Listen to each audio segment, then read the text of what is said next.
Oh man, it's just me tonight. Again. Maybe I should take off these glasses so it's more intimate.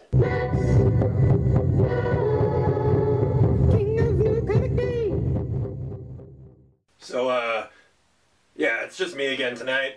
Maxx has, more global domination plans he's executing. I'm sure you'll hear about it in the news. Let's get this party started. We got one honorable mention tonight. Spider-Gwen. Issue number 2. It's happening. I was ready for it. I'm glad they only waited 2 weeks for this one. It felt like the second half of the first issue, really. It was a good capping off the intro, bringing things around. Excited to see where the series goes from here. Also, Spider-Ham. Just in case you didn't get enough of him in Spider-Verse. I didn't. I never do. That brings us to the top 5. So, number 5 today is The Walking Dead, number 136. We get a lot of answers in this issue. Also, we get to see Maggie's fate, and another cool chapter in the saga of Carl. So, look for that. Coming in at number 4, I honestly thought this would be my number 1 pick for the week, because Howard the freaking Duck has his own comic series. Howard the Duck, number 1. Amazing. It was funny. The art's fantastic. Joe Quinones did a wonderful job. Chip Zdarsky, always killing it. Funny dude. Introduces a female interest, possibly. A buddy. Little buddy for him. So that's cool.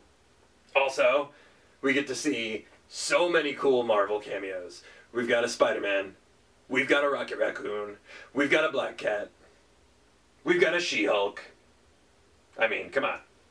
But, as awesome as Howard the Duck was, it did not trounce our top 3 books, because coming in at number 3, we have Miss Marvel, issue number 13.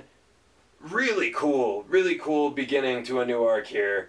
And, Miss Marvel, getting a dating life. There's some really cool lines in here that, they kind of function on multiple levels, and that's why this one gets placed pretty high this week.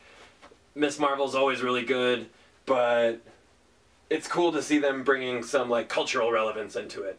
They make some allusions to, basically, you can't judge a book by its cover. All people of, cut from one cloth, that's not how it is.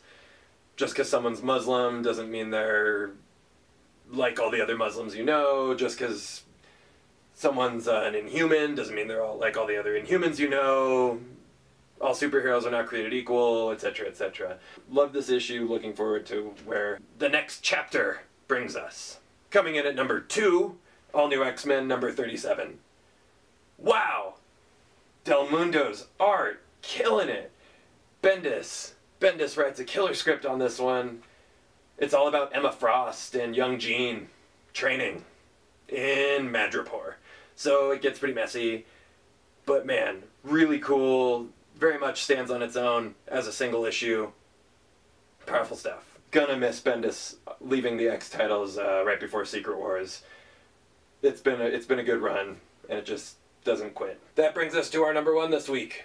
It's by one of our favorites, Mr. Matt Fraction, author of this lovely Sex Criminals behind me. If you're a Sex Criminals fan, you should probably be a Casanova fan. If you're a Casanova fan, you should probably be a Sex Criminals fan.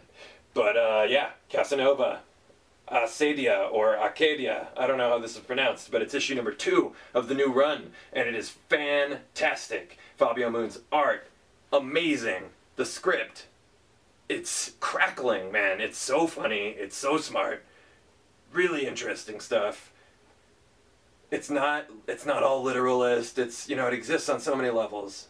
But then also Michael Chabon's backup story. Oh my goodness. So funny. Not for children. There is a teddy bear orgy. Man, you gotta read this book, guys. It's like a supernatural spy. I don't have the words, but basically you take an espionage spy story, you throw in some acid and a teddy bear orgy, and you've got Casanova issue number 2. That's the end of our top 5, but since it's just you and me here, Maxx isn't here to interrupt, I should tell you about this book. There's a new book It came out in December, but I just got to read it last week, and holy, it's like no other comic I've ever read. Richard McGuire's Here. It's, wow. Wow! At the back of Saga issue 25, Brian K. Vaughan recommended Richard McGuire's Here, so I bought some. Bought one for me, got it for the shop, and I just read it cover to cover in one sitting. Could not stop myself. It was amazing. Apparently, it's been in progress for at least 30 years. Portions of it first appearing in Art Spiegelman's Raw magazine, the underground comics awesomeness that Spiegelman put together. So there was a 6-page excerpt from this called Here, which appeared in 1989 in Raw magazine, volume 2, number 1. And then excerpts appeared in a couple places, but finally, here we get the final volume. It's genius. The camera never moves. It just stays looking at the corner of this living room. Much like this, actually. The camera never moves, except imagine little inset windows appearing throughout, showing you what this space was. Oh, I don't know. In the time of the dinosaurs? How about 1,000 years in the future? How about 50 years in the past? How about all at once, all on the same page?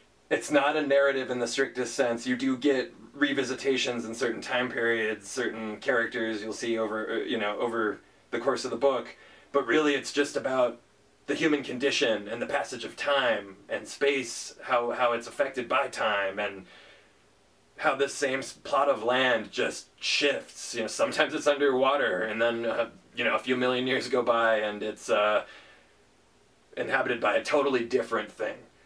Highly recommend checking it out. It's kind of mind-blowing, guys. Anyway, that's the show this week.